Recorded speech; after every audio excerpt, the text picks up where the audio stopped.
Oke, selamat pagi. Nama saya Muhammad Rashid Bumantoro Setiaputra, NRP 5026241192.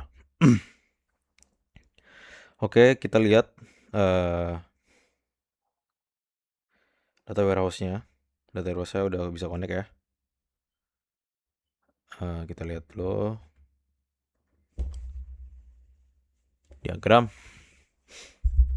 Terus kita lihat di Power BI-nya, apakah udah connect? Sudah connect. Ya, oke. Langsung lanjut ke pertanyaan ketiga. Jika berhasil membuat data warehouse, oke. Asumsi definisi orang tua. Oke, di sini di orang tua karena orang tua itu ada ayah dan ibu, jadi saya pakai ibu dan bapak untuk satu barisnya. Jadi dua-duanya. Nah, untuk dampaknya,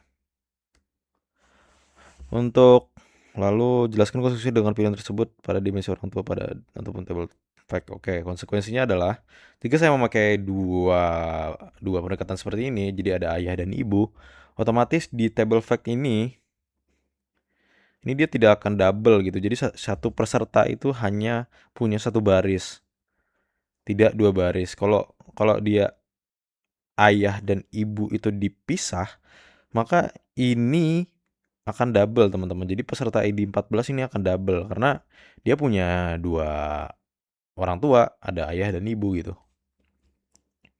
Itu konsekuensinya. Maka saya berpikir bahwa tidak bisa hanya orang tua saja gitu untuk di dimensi orang tua jadi ada ayah dan ibu. Begitu. Terus lanjut. Jelaskan juga apabila ada asumsi lain setelah tadi ya. Ada ini ada wait. Ada ayah dan ibu. Jadi kita tidak pakai istilah orang tua ya, tapi kita menggantinya dengan ayah dan ibu. Seperti itu. Lanjut. Kita lihat di tabelnya. Apakah ada foreign key? Bentar, di sini diagram tidak ada foreign key ya. Langsung jelasin aja di tiap dimensi. Oke, di sini ada dimensi prodi. Dimensi prodi ini untuk mengetahui prodi yang dipilih dari peserta dan fakultasnya. Lanjut ke ke dimensi wilayah ya. Ini buat asal pendaftar karena tadi kan di soal ini dia butuh asal pendaftar ya. Jadi untuk data warehouse sendiri kita pakai asal pendaftar dari masing-masing peserta. Gitu. Oke. Lanjut ke dimensi waktu. Ini karena periodenya cuma satu, jadi di data awal TP-nya itu masih cuma ada satu periode, yaitu tahun 2020. Kita hanya satu baris doang. Ini saya pakai tahun, bulan, nama bulan, dan periode seleksi. Jadi kalau misalnya ada periode seleksi yang tambahan, tinggal ditambah aja di sini. Lanjut. Kemana? Oh ya sorry. Masih ya. Ini kita jelasin lagi di peserta. Nah ini di peserta ini agak banyak ya. Dia ada Dia ada peserta ID, nomor peserta, nama peserta, tanggal lahir, jenis kelamin, alamat, kota lahir, dan profesi lahir. Ini alamat kayaknya tidak perlu ya. Atau ya, kayaknya diubah menjadi kota lahir dan provinsi lahir. Atau memang di data OLTP-nya tidak ada. Oke, ini kota lahir dan provinsi lahir. Untuk di peserta. Lalu langsung ke yang lainnya. Dewa Seleksi Mandiri 2000. Sorry, ini mana ya? Ini langsung lanjut ke fak seleksi. Ini yang penting ya. Jadi ini penggabungan dari beberapa dimensi table tadi.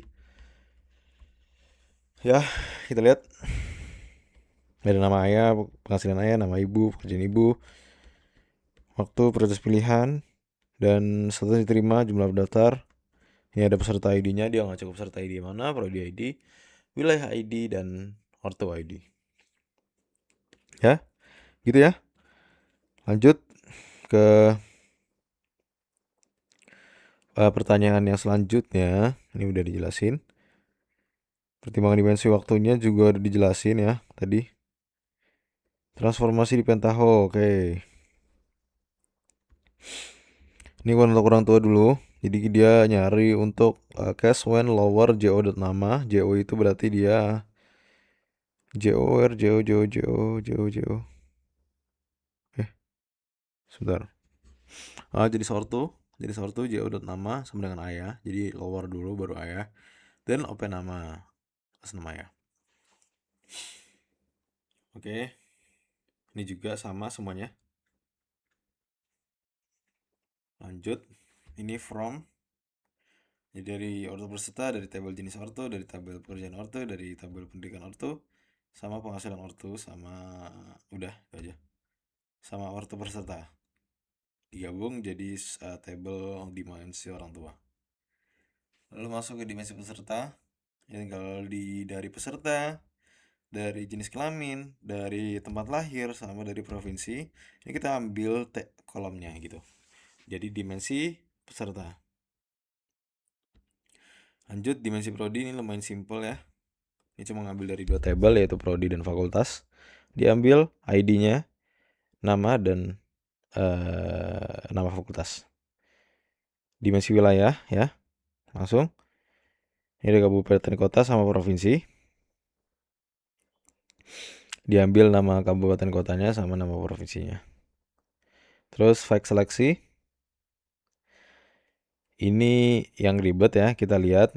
Ini kalau ayah maka nama ayah. Kalau ayah maka dia ngambil namanya. Kalau ini ayah, ini bakal ngambil namanya juga. Ini tabel PO ya. Ini kita pakai 3 tabel view, 3 tabel sementara untuk nilai. Ini untuk nama tabel dimensi orang tua. Ini untuk cari yang pilihan diterima pertamanya gitu. Sabar ya. Nah,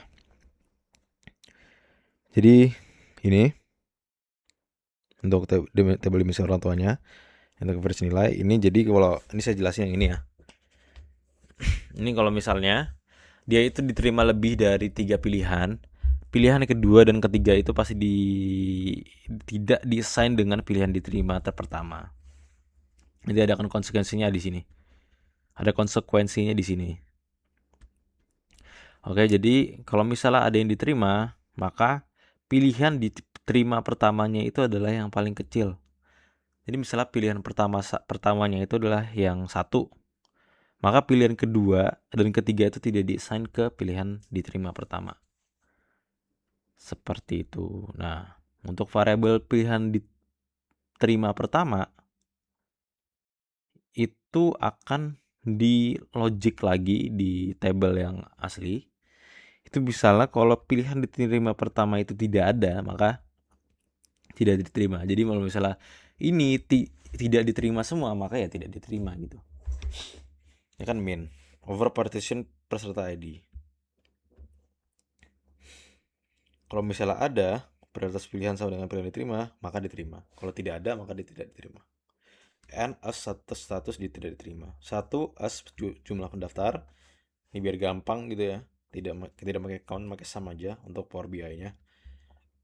Ini juga when prioritas pilihan sama dengan pilihan diterima pertama dan 1 else 0. And as jumlah diterima. Nah, ini jumlah diterima ini buat apa? Jumlah diterima ini buat memudahkan penggunaan Power BI-nya gitu. Jadi gampang, nanti tinggal kalau misalnya 1 maka dia diterima, kalau 0 tidak diterima gitu. tidak pakai konversi string ke integer gitu. Bergampang. Oke, ini untuk fake seleksi. Lanjut ke pertanyaan selanjutnya. Ini di Power BI ya. Tabel Power BI-nya. Jadi ini ada dua table yang pakai filter. Nah, yang table yang ini, table yang tengah ini, dia pakai dua filter ini, ya. Table yang ini, dia pakai filter yang ini doang, nama prodi. Coba ya, kita lihat ya. Nah, ini di semua provinsi di prodi semua prodi ya.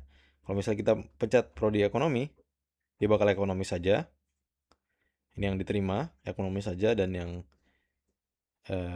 profil pendaftar ini, profil pendaftar itu di semua provinsi dan ekonomi. Kalau misalnya Aceh, nah ini akan Aceh doang. Ini nggak pakai filter, ini nggak pakai filter, ini nggak pakai filter, nggak pakai. Jadi yang pakai filter hanya dua tabel ini. Lanjut, fungsi ya. Ini fungsinya ya buat memenuhi sih sebenarnya. Ini nggak terlalu penting. Ini buat rekam nilai akhir pendaftar, semua pendaftar ya. Jumlah pendaftar per prodi ini pakai bar chart dan horizontal bar chart ya. Karena kalau vertikal nanti nggak kelihatan nama nama prodinya. Penghasilan orang tua dan pendidikan orang tua, perlu diingat bahwa penghasilan orang tua itu adalah nama ayah saja ya. Tidak ada ibu. Kita lihat dulu ya. Count over T penghasilan ayah ya. Tidak pakai penghasilan ibu. Yang di sini juga pendidikan ayah doang. Lanjut. Sumber datanya itu pakai Mart ya, pakai view ya. Ini view. Udah. Oke. Gitu aja ya. Berarti tadi ya ini cuma pakai view doang, nggak pakai table dimensi yang lain, cuma pakai view. Oke, jadi ya gitu aja dari penjelasan UTS DLH pada hari ini. Kurang lebihnya mohon maaf. Wassalamualaikum warahmatullahi wabarakatuh.